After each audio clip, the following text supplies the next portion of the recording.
I'm here to remind you once again that you should never, ever believe the NDP when they blame all of Alberta's economic woes on the low cost of oil. Sure, oil is part of the problem, but it's not the only problem, and I'm about to show you why that's true.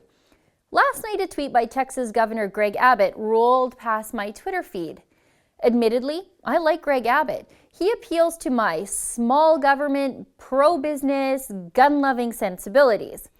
His tweet said, "Despite downturn in oil, Texas still added more than 166,000 jobs last year, more new jobs than the Waco population."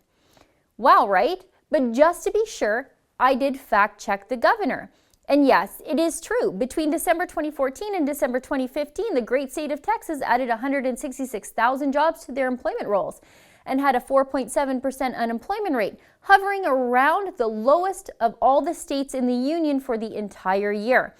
Alberta, for comparison, is around 7% unemployment, so around the national average.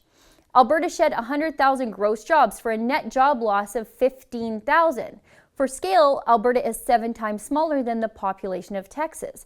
If we Texas-size those numbers to compare the two jurisdictions directly, it's more like Alberta lost 700,000 jobs with a net job loss of 105,000.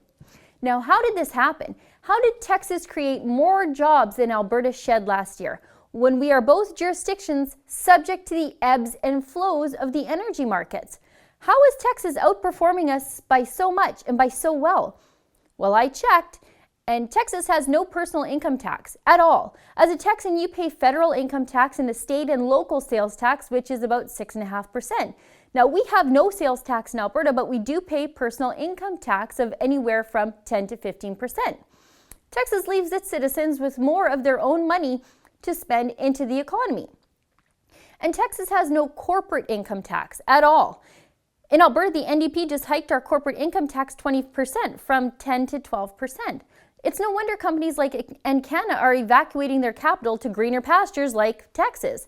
Companies in Texas have more money to hire workers and to grow their businesses. Texas isn't tinkering with its royalties the way Alberta is. Texas has a stable royalty regime that companies can build their business plans around.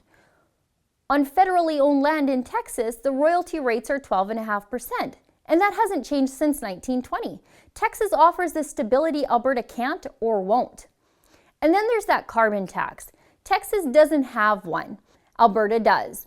Would you want to do business somewhere that taxes everything that moves, grows, heats us, and fuels us?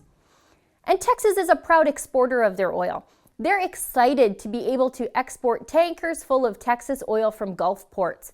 They'll offset Venezuelan oil while creating American jobs. That's a sharp contrast to the no tankers on our coast rallies attended by the NDP's best and brightest. Meet Marcella Monroe. She's stakeholder outreach manager at the Alberta government's Southern Alberta office, the McDougall Centre. And she's an anti-pipeline activist, having lobbied against Kinder Morgan and the Northern Gateway Pipeline. Do you think there are many anti-oil activists in Greg Abbott's government? So, when you hear a new Democrat blame the sharp drop in oil for Alberta's economic problems, you tell them Texas proves them wrong. Would you want to do business here in Alberta if you didn't have to? For the Rebel.media, I'm Sheila Gunn Reid.